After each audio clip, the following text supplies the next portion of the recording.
నిత్యమైన సత్యమైన సువార్త ఎలా ఉండాలి, ఆ సువార్తని మనం ఎలా ప్రకటించాలి అనేది మొదటిది.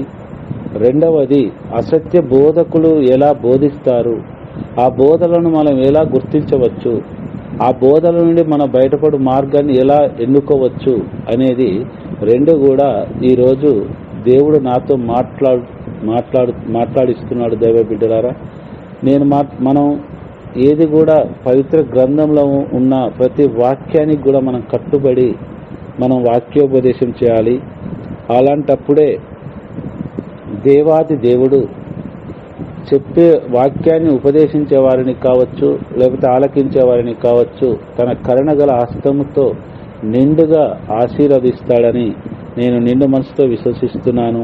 దైవ బిడ్డలారా, మనం వాక్య దానాంశంలోకి వెళ్ళినట్లయితే ఇవి చాలా అక్కడక్కడ వాక్యాలు ఉంటాయి. మరి వాక్యాలు చదవడానికి లేట్ అవుతుందేమో. సరేనమ్మా, మీరు ఎవరైనా బైబిల్ తీసి ఒకరు మాత్రమే చదవండి అమ్మా. తెస్సలోనిక ప్రజలకు రాసిన మొదటి లేఖ 2వ అధ్యాయము 4వ వచనం ఒకసారి చూడండి అమ్మా. తెస్సలోనిక ప్రజలకు రాసిన మొదటి లేఖ 2వ అధ్యాయం 4వ వచనం. అర్థమవుతుందా అమ్మ నా మాటలు? వినొస్తున్నాయమ్మా? ఓకే, థ్యాంక్ యూ అండి. ఒకసారి చూడండి, తెస్సలోనిక ప్రజలకు రాసిన మొదటి లేఖ 2వ అధ్యాయం 4వ వచనం. అంతేకాక దేవుడు మమ్ము ఎట్లు మాట్లాడకోరునో ఎల్లవేళ అట్లనే పలికిదము. ఏలైనా ఆయన మమ్ము ఆమోదించి సువార్తను మాకు అప్పగించెను.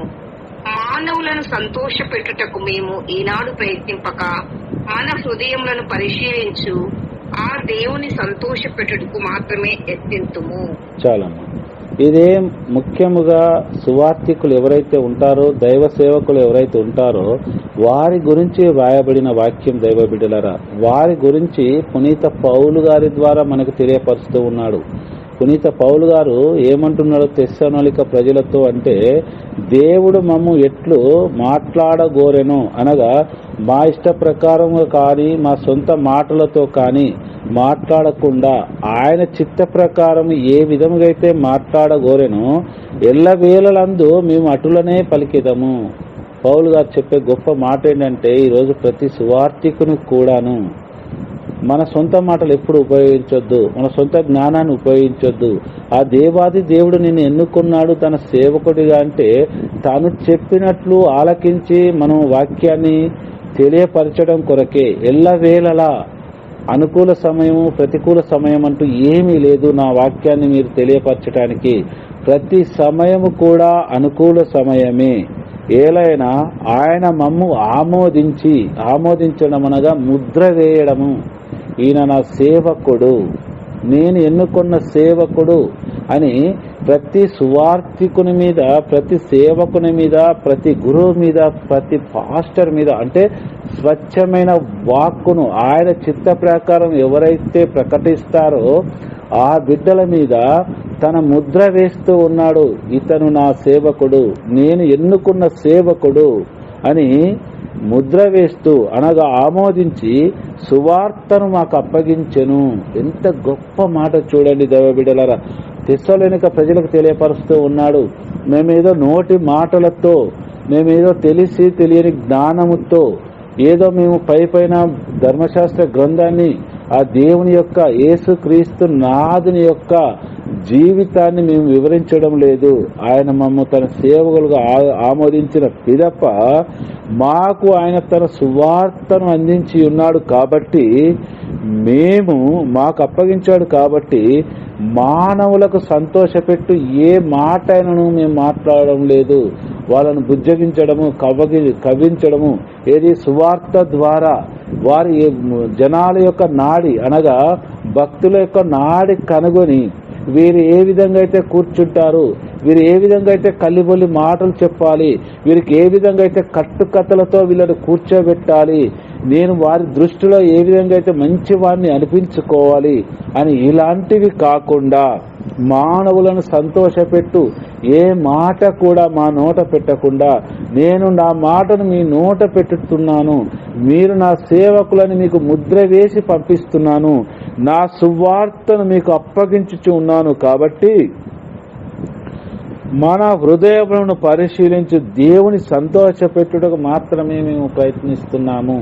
మానవుల హృదయాలను సంతోషపెట్టుటకు మేము ఎలాంటి కట్టుకథలు పిట్టకథలు చెప్పకుండా దేవుని సంతోషపెట్టుటకు మాత్రమే మేము ప్రయత్నించున్నాము. అనగా మీరు ఎప్పుడైతే ఆ దేవుని యొక్క సువార్తను స్వీకరించి అంగీకరిస్తారో విశ్వసిస్తారో అప్పుడు ఆ దేవాది దేవుడు మీలోనే ఉంటాడు.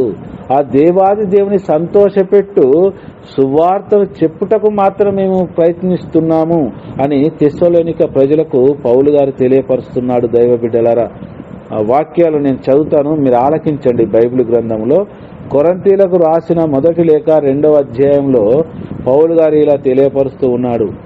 సహోదరులారా, దేవుని రహస్యమును మీకు బోధించవచ్చినప్పుడు గొప్ప పదజాలమును గాని మహత్తరమైన పాండిత్యమును గాని నేను ఉపయోగింపలేదు. ఇది ముందుగా ఎవరికి తెలియపరుస్తూ ఉన్నాడు? తెస్సలోనిక ప్రజలకు. రెండోసారి కొరింథీ ప్రజలకు ఈ విధముగా తెలియపరుస్తూ ఉన్నాడు. దేవుని యొక్క రహస్యమును, నిగూఢమైన రహస్యమును మీకు బోధించవచ్చినప్పుడు, మేము మీ కొరింథీ సంఘాలకి బోధించవచ్చినప్పుడు గొప్ప పదజాలమును గాని, అనగా గొప్ప పదజాలము అంటే ఇక్కడ మనం ఆలోచించుకోవచ్చు. తెలుగు డిక్షనరీ తీసుకొని లేదా ఇంగ్లీషు డిక్షనరీ తీసుకొని వాళ్ళు ఎప్పుడు విని ఉండని పదజాలాలు కొన్ని వాటిని తీసుకొని గొప్పగా ప్రసంగిస్తున్నాడు ఈ దైవ సేవకుడు అని మీతో గొప్పలు చెప్పించుకోవడానికి మహత్తరమైన పాండిత్యము, మీకు తెలియని ఒక పాండిత్యాన్ని తీసుకొని మీకు వర్ణించి ఈ వాక్యాన్ని అందులో కలుపుతూ మేమేదో గొప్ప ప్రసంగికులంలాగా గొప్పగా చెప్పు దైవ సేవకులములాగా మీతో మేము పొగడ్తల కోసము చెప్పడం లేదు. అలాంటి గొప్ప పదజాలాలను మేము ఉపయోగించడం లేదు. ఆ దేవాది దేవుడు తన సువార్తను ఏ విధంగా అయితే మాకు అందించాడో ఆ సువార్తను మాత్రమే మేము అందిస్తున్నాము అని కొరింథీ సంఘానికి పునీత పౌలు గారు తెలియపరుస్తూ ఉన్నాడు. దైవ బిడ్డలారా, అదేవిధంగా చూడండి, కొరింథీయులకు 4వ వచనం చూడండి. 4వ వచనం చదవమ్మా. కొరింథీయులకు రాసిన మొదటి లేఖ 2వ అధ్యాయంలోనే చూడండి అమ్మ. 4వ వచనం. మీ విశ్వాసము మానవ వివేకంపై కాక కొరింథీయులకు రాసిన మొదటి లేఖ 2వ అధ్యాయం 4వ వచనం. నా ఉపన్యాసము మరియు నా సువార్త ప్రకటన జ్ఞానయుక్తమైన తీయని పలుకులతో కాక దేవుని ఆత్మశక్తిని నిరూపించినవై ఉండును. 5వ వచనం చదవండి. అలాగే కనుక మీ విశ్వాసము మానవ వివేకముపై కాక దేవుని శక్తిపై నిలిచి ఉన్నది. 13వ వచనం చదవండి. కనుక ఆత్మతో కూడిన వారికి ఆధ్యాత్మిక సత్యములను బోధించినప్పుడు మనము మానవ వివేకము బోధించు పదజాలమును కాక ఆత్మ బోధించు పలుకులనే పలుకుదుము. చాలమ్మా. నా ఉపన్యాసమును అనగా నా ప్రసంగమును మరియు నా సువార్త ప్రకటన, ఇక్కడ 2 వివరిస్తున్నాడు పౌలు గారు. నా ఉపన్యాసము మరియు నా సువార్త ప్రకటన జ్ఞానయుక్తమైన తీయని పలుకులతో కాక, ఇంతకుముందు మనం చెప్పుకున్నట్లుగానే మనుషులను భక్తులను ఏ విధంగా అయితే వాళ్ళు కూర్చుంటారో, ఏ విధంగా అయితే వినగలుగుతారో, ఏ విధంగా అయితే నవ్వుతూ తులుతూ ఉండేలా వాళ్ళను మనం చేయగలుగుతామో అనే కాకుండా నా ఉపన్యాసమును మరియు నా సువార్తను దేవుడిచ్చిన జ్ఞానయుక్తమైన మానవుడు తన జ్ఞానముతో తీయని పలుకులతో కాక దేవుని ఆత్మశక్తితో, పవిత్రాత్మ శక్తి నాకేదైతే ప్రసాదించాడో ఆ ఆత్మశక్తితో నేను దేవుని వాక్కులను నిరూపించిన వాడై ఉండెను అని పౌలు గారు తెలియపరుస్తూ ఉన్నాడు.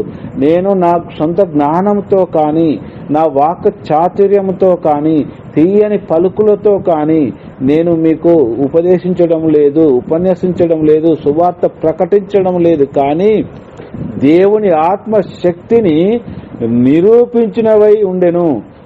నేను ప్రతి పలుకు కూడా సువార్త గ్రంథంలో నుండి ప్రతి పలుకు కూడా దేవునిని నిరూపించు వాటిగా ఉన్నవి.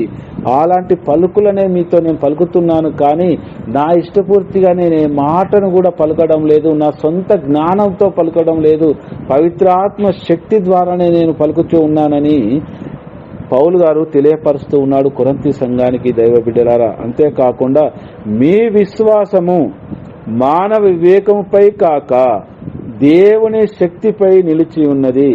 మన విశ్వాసం మానవుల, ఇప్పుడు నేను కావచ్చు, లేకపోతే కొందరు సోదరి మను ఉన్నారు, కొందరు బ్రదర్స్ గారు ఉన్నారు ఈ గ్రూపులో, వారిపైన కాక ఫలాని వారు బాగా చెప్తున్నారు, ఫలాని వారిదైతేనే విందాము, గ్రూపులో జాయిన్ అయిదాము, ఫలాని వారు వాక్యం చెప్పినప్పుడు కానీ ప్రేయర్ చెప్పినప్పుడు కానీ జాయిన్ కావద్దు అని అనుకునేవారు కొందరు ఉన్నారు దైవ బిడ్డలారా. అంతేకాకుండా ఫలాని గురువు అయితే దివ్య బలి పూజ బాగా సమర్పించగలరు, లేదా ప్రసంగం బాగా చెప్పగలరు, ఆ గురువు వస్తే బాగుండు అనుకున్న సందర్భాలు కూడా చాలా ఉంటాయి. కానీ అలాంటివి ఎప్పుడు కూడా మన మనసులోనికి రానివ్వకూడదని పౌలు గారు ఈ వాక్యం ద్వారా తెలియపరుస్తున్నాడు. మీ విశ్వాసము మానవ వివేకంపై కాక, ఇదే తెలియపరుస్తున్నాడు, దేవుని శక్తిపై నిలిచి ఉన్నదని మీరు గుర్తుంచుకోనండి. దేవుడు మీకు ప్రసాదించిన శక్తిపైనే మీ విశ్వాసం ఉండాలి, కానీ ఫలాని గురువు కావచ్చు, ఫలాని సిస్టర్ కావచ్చు, ఫలాని బ్రదర్ కావచ్చు, ప్రేయర్ బాగా చేస్తాడు, వాక్యం బాగా చెప్తాడు, వాళ్ళు ఉంటేనే వెళ్దాం, లేకపోతే వెళ్ళడం వేస్ట్ అని ఇలాంటివి రానివ్వకూడదు. ఎందుకంటే మీరు దేవుని శక్తితో నింపబడిన వారు కాబట్టి ఎవరు కూడా ఏ దేవుని వాక్యం ఎవరు వివరించినా కూడా మీరు వినగలగాలి, మీరు ఆలకించాలి, పాటించాలి, నా చిత్త ప్రకారం మీ జీవితాలను మలుచుకోవాలి అంటూ దేవుని యొక్క శక్తిని ఇక్కడ చూపెడుతూ ఉన్నాడు పౌలు గారు. దేవుని బిడ్డలారా, కొరింథీయులకు రాసిన మొదటి లేఖ 13వ అధ్యాయము. కనుక ఆత్మతో కూడిన వారికి, ఎవరైతే విశ్వాసంగా ఉంటారో, ఎవరైతే దేవుడి సన్నిధిలో ప్రార్థన చేస్తారో, ఎవరైతే పాప భీతి కలిగి జీవిస్తారో, ఎవరైతే దేవుడంటే భయభక్తులు కలిగి జీవిస్తారో, ఆధ్యాత్మికమైన సత్యములు బోధించినప్పుడు మనము మానవ వివేకము బోధించు పదజాలములు కాక, అనగా మనం ఒక తోటి సహోదరులతో కావచ్చు, ఒక వ్యక్తులతో మాట్లాడిన విధంగా కాకుండా మనం ఆధ్యాత్మిక సత్యములు బోధించినప్పుడు, అనగా ఆ దేవాది దేవుని యొక్క సత్య స్వరూపి అయిన సర్వేశ్వరుని యొక్క వాక్కును మనం ఎప్పుడైతే ఎదుటి వారికి మనము సువార్త రూపంలో బోధిస్తూ ఉంటామో, మానవ వివేకముతో, ఆ మానవులు వాడే పదజాలాలతో ఎప్పుడు కూడా మనము ఆ దేవాది దేవుని యొక్క సువార్తను ప్రకటించకూడదు. అదేవిధముగా ఆత్మ బోధించు పలుకులనే మనము పలుకుదాము అని పౌలు గారు కొరింథీ సంఘానికి ఎంతో వివరముగా విన్నవిస్తూ ఉన్నాడు. దైవ బిడ్డలారా, ఆనాడు కొరింథీ సంఘానికే కాదు, నేడు ఆలకిస్తున్న మన అందరికీ కూడా ఈ పలుకులు వర్తిస్తాయని గుర్తించుకోవాలి. దైవ బిడ్డలారా, కొరింథీయులకు రాసిన 2వ లేఖ 11వ అధ్యాయం నేను చదువుతాను, చూడండి అమ్మా. 4వ వచనం చూడండి. కొరింథీయులకు రాసిన 2వ లేఖ 11వ అధ్యాయం 4వ వచనము. ఎవరైనను మీ వద్దకు చేరి మేము బోధించిన యేసును కాక వేరొక యేసును బోధించినను మీరు సంతోషముతో సహింతురు. అంతేకాక మా నుండి మీరు పొందిన ఆత్మకును సందేశమునకును విరుద్ధమైన వేరొక ఆత్మను సందేశమును కూడా మీరు అంగీకరింతురు. చూడండమ్మా, ఇక్కడ మొదలవుతుంది. ఇప్పుడు తాక సువార్తికుడు ఎలా బోధించాలి, దైవ సేవకుడు ఎలా ప్రవర్తించాలి, ఎలా సువార్తకు బద్ధుడై సత్యంనే ప్రకటించాలని ఇప్పుడు వరకు పౌలు గారు మనకు తెలియపరిచి ఉన్నాడు.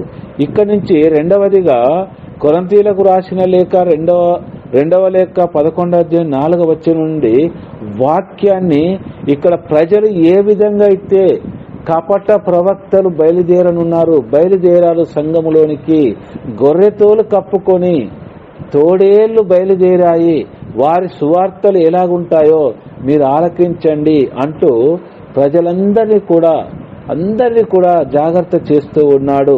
మేము ఇన్ని రోజులు మీకు సువార్తను తెలియపరిచాము, మీకు ఆధ్యాత్మిక మార్గములు మేము ఎంతగా నడిపించాము, కానీ ఇప్పుడు వస్తున్న వారు గొర్రెతోలు కప్పుకొని సంఘములోనికి ప్రవేశిస్తున్నారు. తోడేళ్ల మాదిరిగా వారి సువార్థికుల్లాగానే ఉంటారు. వారు యేసునే ప్రకటిస్తూ ఉంటారు. వారి పదజాలము మీరు ఎన్నడూ వినని విధముగా తేనె వలెను తీయగాను, వెన్న వలెను మృదువుగాను వారి మాటలు ఉంటాయి. వాటికి మీరు వినగానే ఆకర్షితులు అవుతారు. మా పలుకులు మేము ఇప్పుడైతే స్వచ్ఛమైన సువార్తను ఇప్పటి వరకు మీకు తెలియపరిచాము, వాటన్నిటిని విడిచిపెట్టుటకైనను మీరు సిద్ధంగా ఉంటారు అని పౌలు గారు తెలియపరుస్తున్నారు. ఏ వాక్యాన్ని మరోసారి మీకు వినిపిస్తూ చూడండి దైవ బిడ్డలారా. ఎవరైనాను మీ వద్దకు చేరి మేము కాకుండా మరెవరైనాను మీ సంఘములోకి వచ్చి మేము బోధించు యేసును కాక, అనగా ఇక్కడ మరొక యేసు ఉన్నాడని కాదు దైవ బిడ్డల అర్థము. మరి యొక్క యేసు అంటూనే ఆ యేసు కాకుండా మేము బోధించే బోధకు విరుద్ధముగా వారు బోధించడానికి వస్తారు. స్వచ్ఛమైన సువార్త గ్రంథములో నుండి వాక్యాలను తీసుకొని వక్రీకరిస్తారు. కాబట్టి వారి పలుకులు మీకు ఎంతో వినసొంపుగా ఉంటాయి. వినగానే నిజమే కదా, వీరు చెప్పింది వాస్తవమే కదా అన్నట్టుగా వారి యొక్క మాయా పలుకులతో, మాయా జాలముతో మిమ్మలను ఆకట్టుకోవడానికి ప్రయత్నించినప్పుడు సందేశమునకు విరుద్ధమైన వేరొక ఆత్మను సందేశమును మీరు అంగీకరించడానికి కూడా వెనుకాడరు. వారి పలుకులు ఆ విధంగా ఉంటాయి. వారు మేము భక్షించడానికి వస్తున్న గొర్రెతోలు కప్పుకున్న తోడేళ్ళు అని పౌలు గారు కొరింథీ సంఘానికి ఒక హెచ్చరికలు చేస్తూ ఉన్నాడు దైవ బిడ్డలారా. అంటే హెచ్చరికనే అనుకోవచ్చు, లేదా జాగ్రత్తగా అలాంటి వారితో మీరు జాగ్రత్తగా ఉండండి అంటూ ఒక సందేశాన్ని వినిపిస్తూ ఉన్నాడు దైవ బిడ్డలారా. నా వాయిస్ క్లియర్గా ఉందమ్మా? ఎవరన్నా చెప్పండి. చాలా అమ్మా, థ్యాంక్స్ అమ్మా. అదేవిధంగా 1 కొరింథీయులకు రాసిన లేఖ 1 లేఖ 15వ అధ్యాయంలో 19వ వచనాన్ని నేను చదువుతాను చూడనమ్మా. మూట్లో పెట్టి చదవండి అమ్మా. క్రీస్తునందని మన నిరీక్షణ ఈ జీవితము కొరకే అయినచ్చు ప్రపంచంలో అందరికంటే మనము అత్యంత దయనీయులము. చాలమ్మా, ఇది చాలా కఠినమైన పదం అమ్మా. కాకపోతే చెప్పాలంటే నాకు కూడా కొంచెం బాధగా అనిపిస్తుంది. ఇది హెచ్చరిక. కొరింథీ సంఘానికి పౌలు గారు చేస్తున్న హెచ్చరిక ఏంటంటే, క్రీస్తునందలి మన నిరీక్షణ ఈ జీవితం కొరకే అయినచ్చు, అనగా మన ప్రార్థనలు కావచ్చు, మన విన్నపాలు కావచ్చు, ఏదైనా సరే క్రీస్తునందలి నిరీక్షణ. మనం ఒక ప్రార్థన చేసామనుకోండి, ఎగ్జాంపుల్గా చెప్తాను దైవ బిడ్డలారా, ఎవరు కూడా అన్యథగా భావించొద్దు. ఈ మాటల్ని మాత్రము, నేను ఒక వ్యాధితో బాధపడుతున్నాను, ప్రభువా నాకు మంచి ఆరోగ్యాన్ని ప్రసాదించు, లేదా నా బిడ్డకి మంచి ఉద్యోగాన్ని ప్రసాదించు, లేదా నా కుమారుడికి మంచి సంబంధాన్ని ప్రసాదించు, ఇలాంటి మనం ప్రేర్ చేస్తాం. నెగిటివ్ వాక్యం కాదు. ఎవరు కూడా ఈ వాక్యాన్ని సువార్త పరిచర్య ద్వారా తెలియపరిచినా ఎప్పుడు కూడా ఇది నెగిటివ్గా స్వీకరించొద్దమ్మా. ఎందుకంటే ప్రభు ఏమంటున్నాడంటే, మనం చేయాలి, ప్రార్థన చేయాలి. ఆ దేవాది దేవునికి మన కోరికలు విన్నవించుకోవాలి. మన ప్రార్థన ద్వారానే అది సాధ్యమవుతుంది. కాబట్టి విన్నవించుకోవాలి. కానీ మన జీవితాంతము కూడా మన ప్రార్థన విన్నపములు మన కోరికలపైనే ఉండకూడదు, మన వ్యాధి బాధలపైనే ఉండకూడదు, మన కిడ్నీ వ్యాధిపైనే ఉండకూడదు, మన స్ట్రోక్ మీదనే ఉండకూడదు. ఏమంటున్నాడు ఇక్కడ పౌలు గారు అంటే, క్రీస్తునందు మన నిరీక్షణ అంతే కూడా, అంటే ప్రార్థనలో మనం నిరీక్షిస్తూ ఉన్నాం వాటన్నిటిని పొందుకోవడానికి. కానీ మన జీవిత కాలం అంతయు కూడా వీటిని ప్రార్థించడంతోటనే మన నిరీక్షణ అంతా ముగియకూడదు. మన నిరీక్షణ అంతా ముగిసినట్లయితే పరలోక ప్రాప్తులము కాము. మనము ఈ లోకంలో అవన్నీ మనం పొందుకుంటాము. అవన్నీ కూడా దేవాది దేవుడు మన ప్రార్థన ఆలకించి ప్రతిదీ కూడా మనం ప్రార్థనలు ఏదైతే అడుగుతామో అవన్నీ కూడా ఆయన మనకు ప్రసాదించడానికి సిద్ధంగా ఉన్నాడు. ఎందుకంటే సువార్త గ్రంథంలో సాక్షాత్తు ప్రభువే పలికి ఉన్నారు, మీరు ఎప్పుడైతే విశ్వాసముతో నా యందు విశ్వాసముతో మీరు ప్రార్థిస్తారో మీ ప్రతి అవసరతను నేను తీరుస్తాను అని ప్రభు మనకు వాగ్దానం చేసి ఉన్నాడు. కాబట్టి మన భక్తి విశ్వాసాలు ఈ లోక సంబంధమైన ప్రతి దాన్ని, ప్రతి అవసరతను, ప్రతి వ్యాధి బాధ నుండి మనం విముక్తులమవటం కావచ్చు, మనం అవసరతలు పొందుకోవడం కావచ్చు, మన నిరీక్షణ అంతయు క్రీస్తునందలి మన నిరీక్షణ అంతయు ఈ జీవిత కాలానికి మాత్రమే ఉపయోగించుకోకూడదు. మనకు మరొక జీవితం అంటూ ఉంది. అక్కడికి పోయిన తర్వాత దేవాది దేవుడు నన్ను మనందరి కూడా అడుగుతాడు, దైవ బిడ్డలారా నీ ప్రార్థన దేని గురించి చేశావు అని. అప్పుడు మనం చెప్పాల్సింది, దైవ బిడ్డలారా ప్రభువా నా పాపాలు మన్నించు అని చేశాను, నా పొరుగు వారి పాపాలు మన్నించు అని చేశాను. నేను ఎలా అయితే ఉన్నాను ప్రభువా, నీవు నాపైతే ఏ విధంగా అయితే ఆశీర్వాదాలు కురిపించావో నా పొరుగు వారి పైన కూడా నీవు ఆ విధంగా ఆశీర్వాదాలు కురిపించు తండ్రి అని నేను ప్రార్థించాను అని చెప్పడానికి మన దగ్గర ఒక సమాధానం ఉండాలి. దైవ బిడ్డలారా దేవాది దేవుడు మనల్ని అడుగుతుండవచ్చు, బిడ్డ నీ ప్రార్థన నేను ఆలకించాను, నువ్వన్నీ కూడా ఆ లోకానికి సంబంధించినవే నువ్వు అడిగి ఉన్నావు, నీ ప్రతి అవసరతను నేను తీర్చి ఉన్నాను, నేనెంతో ఘనంగా హెచ్చించాను, నేనెంతో విశ్వాసిగా కూడా నా దూతలను కావలిగా పంపి నిన్ను కాపాడుకున్నాను. కానీ నీవు మారు మనసు పొందలేదు. నీవు నీ ప్రార్థనలలో ఏ విధంగా అయితే పరుల కోసము నీ వలె నీ పొరుగు వారిని ప్రేమించనే నా మాట నీవు ఆలకించలేదు అని అన్నప్పుడు తీర్పు సమయాన మన దగ్గర దేవాది దేవునితో మాట్లాడడానికి సమాధానం ఉండకపోవచ్చు దైవ బిడ్డలారా. ఎందుకంటే ఇది నేను ఎవ్వరిని కూడా హెచ్చరించడం లేదు దైవ బిడ్డలారా, వాక్యానుసారంగా మాత్రమే నేను చెబుతున్నాను. మనకు తీర్పు సమయాన జీవ గ్రంథములో మన పేర్లు వ్రాయబడి ఉండాలి అంటే దేవుని యొక్క చిత్తాన్ని నెరవేర్చాలి. దేవుడు తన సువార్త ద్వారా మనకేమని తెలియపరుస్తున్నాడో అవన్నీ కూడా నెరవేర్చగలవరై ఉండాలి. మనం మానవులం దైవ బిడ్డలారా. మనిషి అని పుట్టిన ప్రతి ఒక్కరికి కూడా మరణం తప్పదు.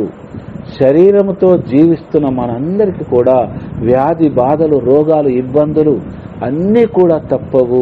ఇవి రెండు గుర్తుంచుకోవాలి. మనిషికి మరణం తప్పదు, శరీరానికి వ్యాధి తప్పదు అని ఒకటి మాత్రం ఈ రెండు గుర్తుంచుకుంటే వాటన్నిటి కోసం ఉపశమనం కోసం మనం ప్రార్థించాలి. కానీ మన నిరీక్షణ అంతయు, మన జీవితకాలం అంతయు ఈ కోరికలు తీర్చుకోవడం కోసమేమో మనం ప్రార్థన చేయకూడదు దైవ బిడ్డలారా. ఆ దేవాది దేవుడికి తీర్పు సమయాన మనం నిలబడి జీవ గ్రంథంలో మనం పేరు రాయబడాలి అంటే దైవ చిత్తాన్ని కూడా మనము నెరవేర్చే వారముగా ఉండాలని కొరింథీ సంఘానికి అలనాడు పౌలు గారు ఏ విధంగా అయితే తెలియపరిచాడో అదే విధంగా ఈ వాక్యము ద్వారా, ఈ వాక్కు ద్వారా నేడు మనతోనే కాదు దైవ బిడ్డలారా, ఈ జూమ్ మీటింగులో జాయిన్ అయిన బిడ్డలతో మాత్రమే కాదు, సర్వ ప్రపంచ మానవాళి క్రైస్తవులందరితో కూడా ఈ మాటలు తెలియపరుస్తూ ఉన్నాడు దేవుని బిడ్డలారా. నేను చదువుతాను, మీరు వినండమ్మా. మార్కు సువార్త 7వ అధ్యాయము 8వ వచనము, దేవుని ఆజ్ఞను నిరాకరించి మానవ నియమములను అనుసరించుచున్నారని ప్రభు పలుకుచూ ఉన్నాడు. నా ఆజ్ఞలను నిరాకరించి మానవుల నియమములు, మానవులు ఏవైతే మనం కొన్ని కట్టుబాట్లు ఆచారాలు పెట్టుకుంటున్నాం చూడండి, వాటిని ఆచరించున్నారు. కానీ నా నియమాలను మాత్రము ఎవరు కూడా, నా ఆజ్ఞలు మాత్రం పాటించడం లేదు అని అంటున్నాడు. 7వ వచనం చూడండి, మానవులు ఏర్పరిచిన నియమములను దైవ ప్రబోధములుగా బోధించున్నారు కావున వారు చేయు ఆరాధన వ్యర్థము. మనం సొంతగా రాసుకుంటూ ఉన్నాము. దేవుడు నాకు దర్శనములో ఈ ప్రార్థన రాయమని చెప్పాడు, ఈ ప్రార్థన చేయమని చెప్పాడు, నాకు రాత్రి దేవుడు దర్శనం ఇచ్చాడు, నాతో ఈ సాక్ష్యం చెప్పమన్నాడు. ఇలాంటివి మనం యూట్యూబ్లో చాలా వరకు చూస్తూ ఉన్నాము. కానీ మీరు అలాంటివి కాదు చేయాల్సింది, నా సువార్తను ప్రకటించండి అంటూ దేవుడు చెబుతూ ఉన్నాడు. అదే 7వ వచనము 7వ అధ్యాయం 7వ వచనంలో పలుకుతూ ఉన్నాడు ప్రభు. మానవులు ఏర్పరిచిన నియమములను దైవ ప్రబోధములుగా అయ్యే దేవుని వాక్యాలుగా ఆయన ఏదైతే ఆయన మైండ్లోకి వస్తుందో, ఆయన మెదట్లో మెదులుతూ ఉంటుందో, ఇది నేను ఒక దైవ ప్రబోధముగా రాత్రి నా కలలో కల్పించి చెప్పాడు, అందుకే దీన్ని మీరందరూ కూడా పాటించాలి అని దైవ ప్రబోధములుగా బోధించు కపట బోధకులు బయలుదేరి ఉన్నారు. కావున వారు చేయు ఆరాధన వ్యర్థము. అంటే నేను ఆలకించను, నేను ఆ ఆరాధన నేను వినను అని దేవుడే స్వయముగా పలుకుతూ ఉన్నాడు. దైవ బిడ్డలారా, 13వ వచనం చూడండి, మార్కు సువార్త 7వ అధ్యాయంలో, ఈ రీతిని మీరు పూర్వ సంప్రదాయములను అనుసరించు నెపముతో దైవ వాక్కుని అనారాధము చేయుచున్నారు, ఇట్టివి అనేకములు మీరు చేయుచున్నారు అని ప్రభువే స్వయముగా పలుకుతూ ఉన్నాడు. దేవుని బిడ్డలారా, ఈ రీతిగా ఏదైతే మీ సొంత ఆలోచనలు, ఈ దైవ దర్శనాలు అంటూ చెబుతూ జనాలకు రుద్దుతూ ప్రజలను తప్పుదోవ పట్టిస్తున్నారో, నా బిడ్డలను మీరు తప్పుదోవ పట్టిస్తున్నారు. ఇక అంతే, అది చాలదన్నట్టుగా పూర్వ సంప్రదాయమును కూడా మీరు ఏ విధముగా అయితే మీ పూర్వీకులు ఆచరించిన సంప్రదాయాలను అనుసరించి ఆ నెపముతో ఆ వంకతో దానిని మీరు నా ప్రజలకు బోధిస్తూ ఉన్నారు. దైవ వాక్కునే అనారాధన చేస్తున్నారు. అంటే నా వాక్కును మీరు పక్కకు పెడుతూ మీరు పూర్వ సంప్రదాయాలను తీసుకొస్తూ ఉన్నారు నా ప్రజల మధ్యలోనికి. మీరు ఇట్టి హేయమైన క్రియలు చేస్తున్నారు, ఇట్టి అనేకములు మీరు చేయుచున్నారు అని ప్రభు ఆనాటి ప్రజలతో హెచ్చరిస్తున్నట్లుగా నేడు మనతో కూడా హెచ్చరిస్తున్నాడు. దైవ బిడ్డలారా, అంతేకాకుండా ఒక ఇద్దరు గురించి మనం తెలుసుకుందాము. ఆనాటి కాలములో ఇద్దరు ఆ దేవాది దేవుని యొక్క వాక్కుని ఎలా విస్మరించి తనకు మలుచుకొని, తనకు అనుకూలంగా మర్చుకొని ప్రకటించుకుంటూ ధనము సంపాదించుకున్నారో వారి గురించి మనం తెలుసుకునే ప్రయత్నం చేద్దాం బిడ్డలారా. అపోస్తుల కార్యాలు 8వ అధ్యాయం 10వ వచనం చదవండి. అందుచే ఆ నగరములందలి పిన్నెలు పెద్దలందరూ అతడు చెప్పిన దాన్ని శ్రద్ధతో వినుచుండిరి. మహాశక్తి అనవడు దేవుని శక్తి వీడే అని వారు చెప్పుకొనుచుండిరి. 12వ వచనం. కాని ఫిలిప్పు దేవుని రాజ్యమును యేసుక్రీస్తు నామమును గూర్చి సువార్తను ప్రకటించుచుండగా వారు అతనిని నమ్మి పురుషులు స్త్రీలు జ్ఞానస్నానము పొందిరి. సిమోను కూడా విశ్వసించెను. అందుచే అతడు జ్ఞానస్నానం పొంది ఫిలిప్పు చెంతనే ఉండెను. ఫిలిప్పు చేయుచుండిన సూచక క్రియలను గొప్ప అద్భుతములను చూచి నిబ్బరపడెను. చాలమ్మా, ఇక్కడ చూడండి, అతడు ఒక మాంత్రికుడు, తానే గొప్పవాడని చెప్పుకుంటూ ఆ నగరంలో సిమోను అను పేరు గలవాడు ఒకడు ఏం చేస్తున్నాడు? కొంతకాలము పాటు, అనగా చాలా కాలం పాటు అతడు తన మంత్ర విద్యచే సమరయ పట్టణమంతా, సమరయ దేశమంతటా కూడా మిక్కిలి ఆశ్చర్యాన్ని ముంచెత్తుతూ ఉన్నాడు. అంటే ప్రభులాగానే, తన ప్రభు శిష్యులాగానే అద్భుతాలు చేస్తూ ఉన్నాడు. ఎవరు? గారెడి సిమోను అంటాం, ఇతన్ని గారెడి సిమోను అంటాం. గారెడి అంటే మంత్ర విద్యలు చేసేవాడు అని అర్థం అన్నమాట. తన మంత్ర విద్య చే సమరయ దేశం అంతటిని మిక్కిలి ఆశ్చర్యంలో ముంచెచ్చును. మిక్కిలి అంటే అంతులేనంత ఆశ్చర్యం. ఇది మనుషులకు సాధ్యమైద్దా? వీడైతేనేమో దేవుడు, ఇతనేనేమో దేవుడు అన్న విధంగా అందరి ముందు అతడు దేవుడిగా చలామణి అవుతున్నాడు. ఎందుకంటే అతడు చేసే ఆ కార్యాలు, ఆ అద్భుతాలు మంత్ర విద్యలతో అంత గొప్పగా ఉన్నాయన్నట్టు. అంటే దీని అర్థం ఏంటంటే మహా గొప్ప మాంత్రికుడు అని అర్థం. తిరుగులేని మాంత్రికుడు అని ఈ గారెడి సిమోను తిరుగులేని మాంత్రికుడు అని అర్థం అన్నమాట. ఈ వాక్యం ద్వారా మనకు తెలియపరుస్తూ ఉన్నాడు. 10వ వచనం చూడండి. అందుచేత ఆ నగరమందలి పిన్నలు పెద్దలందరూ అతడు చెప్పిన దానిని శ్రద్ధతో వినుచుండిరి. అనగా వృద్ధులు కావచ్చు, చిన్నపిల్లలు కావచ్చు, యువకులు కావచ్చు, పెద్దలు కావచ్చు, అందరూ కూడా అతడు చెప్పినదే వేదం అన్నట్లుగా, అతడు చెప్పినదే దైవ వాక్కు అన్నట్టుగా అందరూ కూడా ఎంతో శ్రద్ధతో వింటూ ఉన్నారు దైవ బిడ్డలారా. ఆ మహాశక్తి అనబడు దేవుని శక్తి వీడే అని వారు చెప్పుకొని చుండరి. ఆ మహాశక్తి, ఆ శక్తి ఏంటో తెలియదు, ఆ దేవుడు ఎవరో తెలియదు, కానీ వారికి దేవుడు అంటే ఇతను తప్ప ఇక దేవుడు లేడు, స్వయంగా దేవుడే దిగొచ్చిండు ఇక్కడికి అని ఆ నగరవాసులు అంతా, పట్టణవాసులు అందరూ కూడా, దేశవాసులు అందరూ కూడా, చిన్న పిల్లల నుంచి మొదలుకొని వృద్ధుల వరకు కూడా ఒక దేవునిలా చూస్తూ ఉన్నారు ఈ గారడి సిమోన్ని. కానీ ఆ సమయంలో చూడండి, దేవుని శక్తి ఎక్కడ వెలువడాలనో, ఎక్కడ తన కాంతి కిరణాన్ని దేవుడు వెదజల్లాలనో అక్కడ వెదజల్లుతూ ఉన్నాడు దైవ బిడ్డలారా. పిలుపు ద్వారా దేవుని రాజ్యమును గూర్చియు యేసుక్రీస్తు నామమును గూర్చియు సువార్తను ప్రకటించుచుండగా వారు నమ్మి స్త్రీలను పురుషులను జ్ఞానస్నానం పొందిరి. చాలా గొప్ప వాక్యం ఇది. అతనే ఒక వ్యక్తిని దేవుడని కొలుచు ఒక పట్టణంలోనికి ఫిలిప్పు వెళ్ళడం జరుగుతూ ఉంది. దేవుడు ఫిలిప్పుని పంపించడం జరుగుతూ ఉంది. అక్కడ సైతాను రాజ్యం ఏలుతూ ఉంది సమరయాలో. నీవు వెళ్ళు ఫిలిప్పు, నా సువార్తను ప్రకటించు. అక్కడ జనులందరూ కూడా నీ సువార్తను ఆలకించి స్త్రీలు కావచ్చు, పురుషులు కావచ్చు, జ్ఞాన స్నానం పొందుతారు.